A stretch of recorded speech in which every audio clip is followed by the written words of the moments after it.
Welcome to this explainer. Today, we're taking a little trip back, about 50,000 years back, actually, to figure out what on earth humans did before screens were around to cure our boredom. It sounds like a pretty simple question at first, right? But it actually unlocks one of the most totally overlooked parts of prehistoric life. We're going to dive into the surprising and honestly kind of amazing ways our ancestors spent their downtime, and how those long, empty hours might just be the secret ingredient to the entire civilization we live in today. Okay, let's set the scene here. In our modern world, the absolute second there's a lull in the action, what do? We reach for something, a phone, a show, a video game. But I want you to imagine you're sitting in a small shelter 50,000 years ago. The sun just went down, you're done fixing your tools, you've already eaten, and the fire is burning. Now what? You face hours of total, pitch-black darkness and silence, with absolutely nothing you have to do. You are quite simply bored out of your mind. You couldn't just stream a movie. Nighttime could drag on for hours, and traveling anywhere took days. Which brings us to a wildly fascinating question about prehistoric life. What exactly filled those massive blank spaces in our history? Because obviously, ancient humans weren't just sitting around staring blankly into the dark for hundreds of thousands of years. They were actively doing things. And the things they did to pass the time? Well, they eventually shaped the very fabric of our modern world. So let's look at Pillar 1, social survival. When you strip away all of our modern conveniences, our ancestors' very first fallback for passing the time was just each other. But here's the thing. Prehistoric talking wasn't just entertainment, and it wasn't the ancient equivalent of catching up on gossip. It was a literal evolutionary mechanism that was absolutely critical for survival. Picture sitting around that campfire. Someone argues, someone exaggerates a story, someone else listens intently. For them, this wasn't just casual chatter. It was essential data transfer.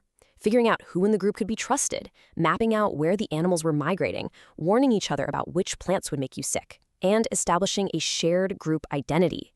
These were literal matters of life and death. Conversation knocked out all of these crucial survival tasks while simultaneously making those long, dark hours pass a little faster. And naturally, this communication evolved. As people gathered around the fire night after night, they transitioned from just giving a play-by-play of the day's hunt to sharing ancestor lore, and eventually they started creating incredibly imaginative myths and symbols. They literally started telling stories about things that never even happened. Now, obviously, we don't have an archaeological artifact dug up somewhere labeled the first human story, but we do know that this kind of imaginative storytelling functioned as early education. It preserved memory, built the foundation for religion, and was their way of trying to make sense of a really complex world. But talking wasn't the only thing happening, which leads us to a really profound question. Why on earth did humans start doing things that had absolutely zero obvious survival benefit? I mean, it's one thing to talk to figure out where the best hunting spot is. It's a completely different thing to spend hours on an activity that doesn't feed you and doesn't keep you safe. And that shifts our perspective right into Pillar 2, the spark of creation. This is where human history takes a deeply fascinating turn into art and culture. Archaeologists have actually found ancient objects that were clearly used for games, toys, and dice. Kids and adults were both playing games. And when you think about it, just playing was actually a brilliant, low-stakes form of education. A kid pretending to hunt is learning complex motor skills. A competition teaches strategy. A group game teaches cooperation. Play basically lets you practice vital life skills without facing the lethal consequences of messing up in the wild. It's not some modern invention we came up with just to pass the time. It's a deeply ingrained human learning tool. Beyond just playing, there's another incredible clue hidden in the archaeology. Early humans started shaping beads, mixing pigments, and making these intricate personal ornaments simply because they could. It really highlights this ancient, built-in impulse we have to make things beautiful. Just imagine a prehistoric person sitting by a fire, spending hours meticulously carving a tiny piece of bone. Nobody ordered it, nobody was paying them for it, it absolutely wasn't going to help them catch an animal the next morning, but humans, it turns out, just aren't satisfied with merely surviving. We decorate, we customize, we create.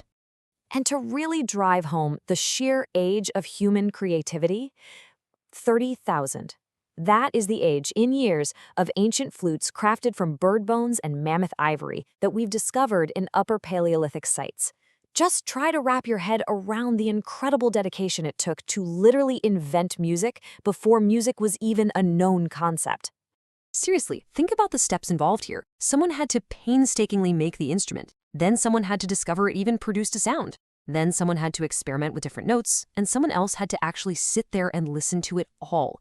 Literally none of those steps were necessary to keep a human being alive. Yet they invested all that time and effort to create bonds, to facilitate rituals, and to just entertain each other through the magic of music. But what happens when staring at the same campfire night after night gets a little too familiar? We hit Pillar 3, the expanding horizon. What's over there? That one single curiosity-driven question is basically the ancient equivalent of saying, "I'm bored, let's go for a walk." And it pushed our ancestors to cross vast deserts, massive mountain ranges, open grasslands, and literal oceans. All without a map, without satellite imagery, without GPS. And yes, sure, migration was very often driven by climate shifts or food shortages, but imagine just standing on a hill you've never climbed before, looking out and seeing an unexplored valley. That pure, unfiltered curiosity, born directly from having the time to wonder, is one of the oldest human impulses we have. And sometimes humans didn't need to do anything at all. They could just watch. The fire, the stars, the animals moving out in the dark. Today, silence can feel incredibly uncomfortable for us. We almost instantly fill it with noise or music or a podcast. But ancient humans lived completely surrounded by it. I mean, just imagine experiencing a fraction of that total quiet right now. See? In the ancient world, silence wasn't some awkward void you had to fill. It was a massive canvas for observing the world around them. And because of that silence, boredom created something surprisingly valuable: true attention. If you were a hunter or a forager, paying deep, unbroken attention to your environment, understanding how animals behaved, recognizing subtle changes in the landscape, noticing a shift in the weather, that was a matter of life and death. That incredible laser-like focus was born directly out of having the time to just sit and watch. All of this brings us to our final takeaway. Section 4, the catalyst, rethinking boredom.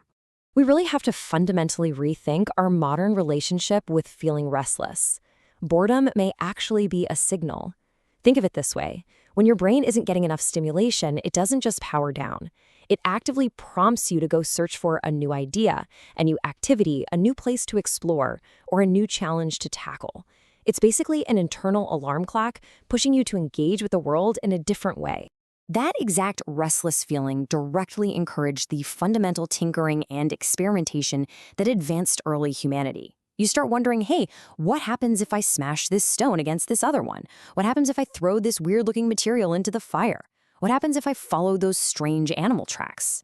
Now, obviously, we can't prove that being bored directly caused every single ancient invention, but humans definitely have this remarkable tendency to experiment the second their basic needs are met. Boredom was the ultimate catalyst for innovation.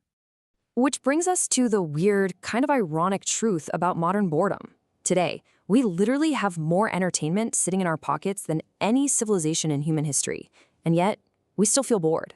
Why is that? Well, maybe the problem isn't that we have too little to do. Maybe it's that we are just so accustomed to having something to do every single second of the day. Our ancestors couldn't just escape the silence or mindlessly scroll through 1,000 images. They had to sit with their thoughts. And that very constraint is what led to profound connection and real innovation. There is this amazingly clear evolutionary domino effect here. From those long, quiet moments came the first stories. From those stories came lasting traditions. From restless experimentation came advanced tools. From unstructured play came real learning. And from early humans just sitting together in the dark with nothing to do, eventually came the very foundation of the civilization we're all living in today. So here's a little challenge for you. The next time you feel that familiar itch of boredom creeping in, right before you instantly reach for your phone to numb it out, try doing what our ancestors had absolutely no choice but to do. Just sit with it. Let your mind wander for a bit. Let the silence exist. You might actually be totally surprised at what your brain decides to come up with when it's finally giving a little bit of empty space. I want to leave you with this provocative thought to ponder the next time you find yourself with absolutely nothing to do. Because as we've seen by looking back 50,000 years, boredom might not actually be the absence of something. It just might be the beginning of something incredible. Thanks so much for joining me on this explainer. Catch you next time.